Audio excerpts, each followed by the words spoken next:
Good morning, everybody. This is Diggs. It's another beautiful day out here in the Pacific Northwest, and today we're going to be talking about the Tower of God mobile game. Why I'm a little bit disappointed in it. I still think it's a good game for some people, but let's go ahead and dig in.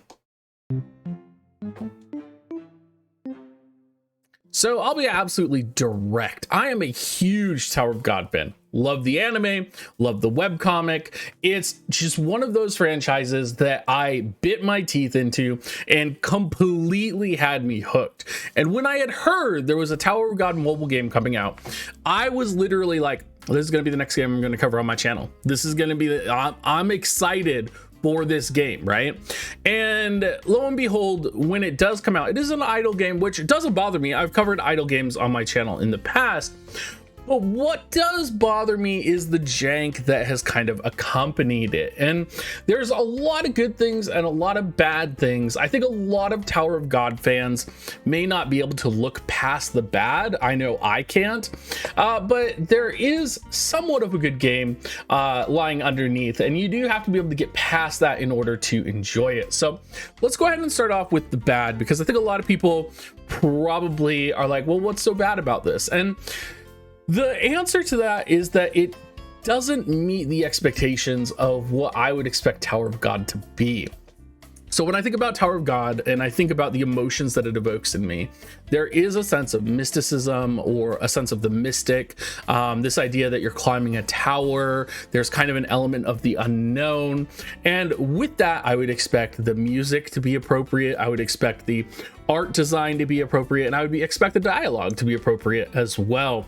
And what has kind of happened is we've gotten this watered down version of the dialogue. There's no voice acting, except sometimes there's voice acting in non-English depending on if a cutscene is playing or not. But the pacing is off. So first off, the pacing is off. Everything's watered down. The music doesn't grab you. When I think about the Tower of God anime in particular, I think about the music. I think about that haunting music that pulls you in. Absolutely not here.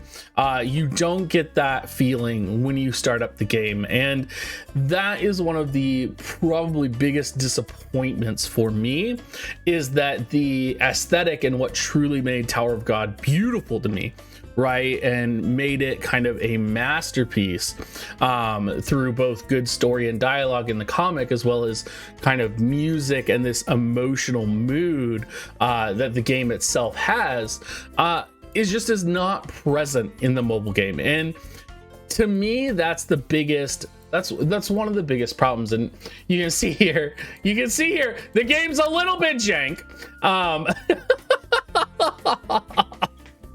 In terms of actually functioning as a game. So you'll be clicking through dialogue, and the dialogue will cut forward. It'll do really weird things, like the characters on the screen will move into different positions. It just doesn't feel right, and it doesn't evoke the emotions that you would want. If you're a new player getting into the Tower of God franchise, this is not going to hook you. And you know, compared to the anime, compared to the webcomic, again, and I compare them for good reason, right? Because that's the progenitor, that is what the standard is for Tower of God. It just doesn't hold up. It doesn't meet that expectation. And, you know, as someone who, trust me, I play a lot of like Final Fantasy mobile games, I don't need much to be happy. Like, as long as it feels like a Final Fantasy, I would be happy with it. This does not feel like Tower of God. And you know, you do go through and you play it, and then you run into like other things. So taking a look at this combat on the screen right now, for example, I have never seen this like 2D, 2.5D combat ever work in a game, let alone an idle game. And it doesn't look good. It doesn't look crisp. The animations aren't there. It just looks like, to me, it looks like two-dimensional characters strapped to like really poorly modeled like models in the background, and then their movement is a little bit jank. If you played Echoes of Mana, if you played you know, any of these kind of 2D idle games, there's a lot of them in the indie market that have been coming out. It just, none of them ever look good. And to compare this to another idle game, Memento Mori, for those of you who are familiar with that, which didn't even have any combat animations, they had kind of like the character art show up, and it was a little bit artistic in its attacks.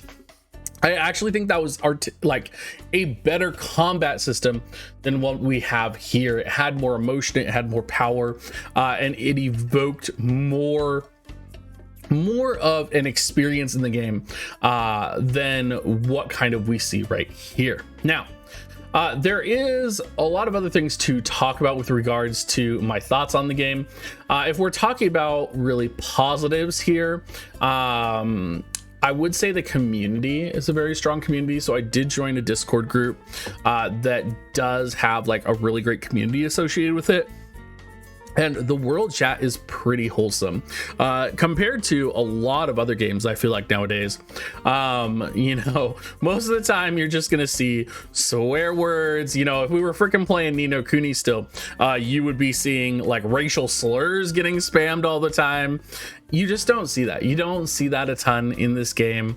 And you know, the community just seems like a genuinely nice community. So if you're someone that can get past the difficulties of the graphics and kind of how the game feels, the community will be there to support you. And there is a group of people that absolutely loves this game, that is very active in multiple discords. And I would encourage you to get involved in those discords and get involved in those communities, especially if you are playing the game, because I think that is the strongest aspect of this game. And if there's anything that's going to keep this game going, it will be that strong base community at its heart.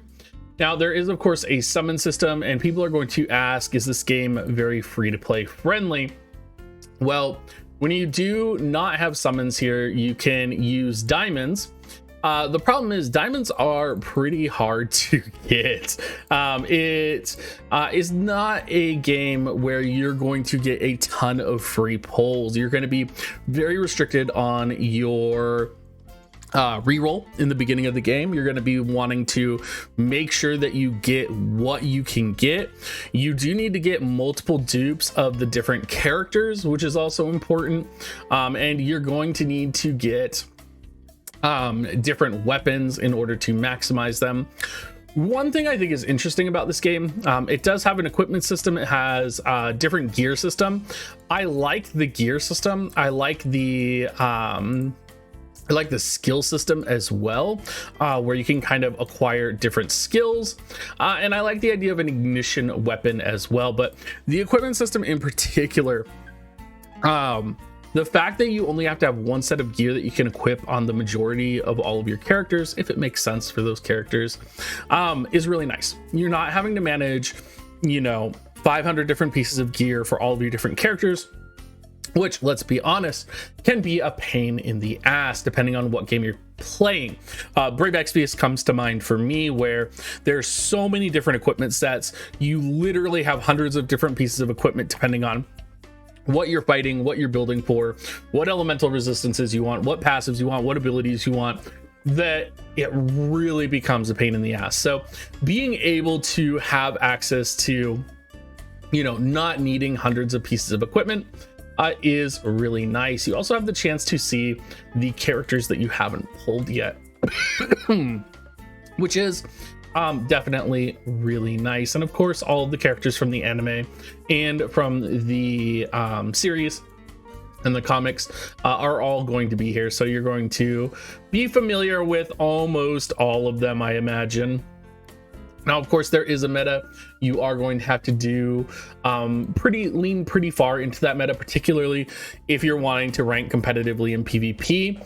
I know a lot of people really do enjoy the PvP in this game, but very similar to a lot of other idle games, what I've found is the PvP is going to be a little bit more pay to win focused. So you may want to stay away from that. Now, everything else, you have different fates and different connections. So you have characters that are connected to each other, where you can unlock different benefits. Basically, it's an affinity system with your units. You can reinforce different stats, pretty much everything that you would expect. You have a codex here, of course, as well. And then, of course, you have the main story where you are going to be climbing the tower and pushing through, and you can see it has account level limits. But the story does all go all the way up to the workshop battle.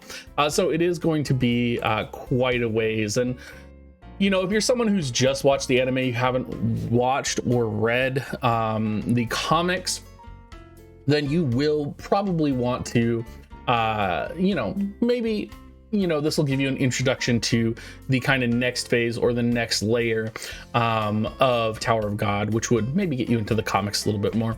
Anyway, overall, I was disappointed. As a huge fan of Tower of God, I could see why people would enjoy this game.